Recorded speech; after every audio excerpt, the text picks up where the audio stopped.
வணக்கம்.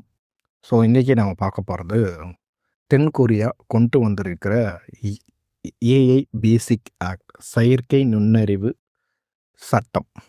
உலகத்திலே முதல் முறையாக செயற்கை நுண்ணறிவு ஆர்ட்டிஃபிஷியல் இன்டெலிஜென்ஸ் ஏஐன்னே சொல்லிர்றேன். இதுக்கு மேல செயற்கை நுண்ணறிவுன்னு சொல்லல.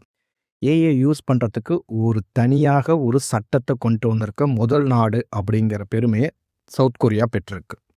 ஸோ, இப்ப எக்ஸாம்பிள் நம்மளுடைய ஏதோ ஒரு விஷயம். இப்போ ஹாஸ்பிட்டலில் ஒரு பேஷண்ட் அட்மிட் பண்ணியிருக்காங்க. அவங்களுடைய ரிப்போர்ட்டை ஏஐ யூஸ் பண்ணி மாத்துறோம். ஓகேங்களா? இது தப்பு. ஓகேங்களா? செகண்ட் ஒன், ரிசல்ட்டை மாத்துறோம். அது எந்த ரிசல்ட்டாக வேணா இருக்கட்டும். கம்பெனியோட ரிசல்ட்டாக இருக்கட்டும், டர்ன் ஓவர், ஏஐ ஏதோ ஒரு அல்காரிதம் யூஸ் பண்ணி மாத்துறோம். ஸோ, இதெல்லாம் எவ்வளோ தப்பு அப்படிங்கிறத சவுத் கொரியா சொல்ல வருது. அவங்க என்ன சொல்ல வராங்கன்னா, ஏஐ நம்மளுக்கு உதவணும். ஓகேங்க. இட் கேன் ஹெல்ப் அல்லது சஜஷன் இந்த மாதிரிலாம் பண்ணலாம். இதெல்லாம் வரத்துக்கான வாய்ப்புகள் இருக்குது அப்படின்ற மாதிரி தான் சொல்லணுமே தவிர, they can not be the decision maker. முடிவு எடுக்கிற அதிகாரம் அவங்களுக்கு இருக்கக்கூடாது அப்படின்னு சொல்ல வராங்க.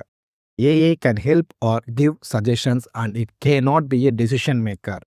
ஓகேங்களா?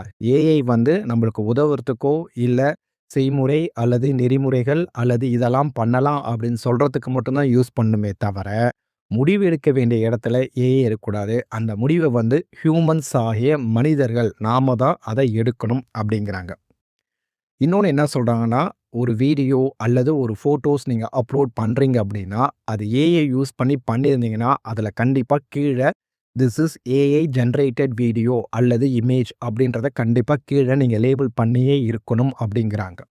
அப்படி இல்லை அப்படின்னா, அந்த வீடியோவோ அந்த இமேஜோ யார் அப்லோட் பண்ணுறாங்களோ அவங்களுக்கு ஃபைன் கிட்டத்தட்ட லேக்ஸ் கணக்கில் அவங்க போடுறாங்க.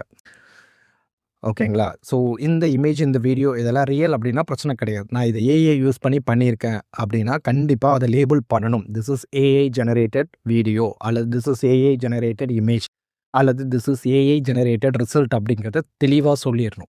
அப்படி இல்லை அப்படின்னா you will face all the consequence அல்லது ஃபைன் அப்படிங்கிறாங்க. சவுத் கொரியா தான் முதல்ல இது கொண்டு வந்திருக்காங்க. ஓகேங்களா? உலகத்திலே முதல் முறையாக இது கொண்டு வந்திருக்காங்க. இந்தியாவில் அது மாதிரிலாம் ஒரு சட்டம் கிடையாது. இந்தியாவில் டேட்டா ப்ரொடக்ஷன் ரூல்ஸ் தான் இருக்குது. இந்தியா இப்போ தான் ஏஐயில் கொஞ்சம் கொஞ்சமாக இனோவேஷன் ட்ரை பண்ணிகிட்ருக்காங்க. சமீபத்தில் பட்ஜெட்டை கூட நீங்கள் பார்த்துருப்பீங்க.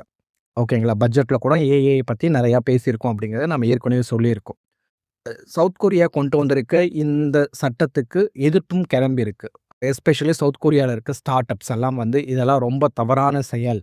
இது இனோவேஷனே ரொம்ப தடுக்கும். இதெல்லாம் பண்ணக்கூடாது அப்படின்ற மாதிரி சொல்லியிருக்காங்க. பட் சவுத் கொரியா கவர்மெண்ட் அதை இல்லை, ஏஐனால பாதிப்புகள் நிறையா வருன்றதுனால நாங்கள் முன்கூட்டியே எச்சரிக்கை நாங்கள் பண்ணி இந்த சட்டத்தை ஏற்றியிருக்கோம் அப்படிங்கிறாங்க. ஏஐ பேசிக் ஆக்ட்.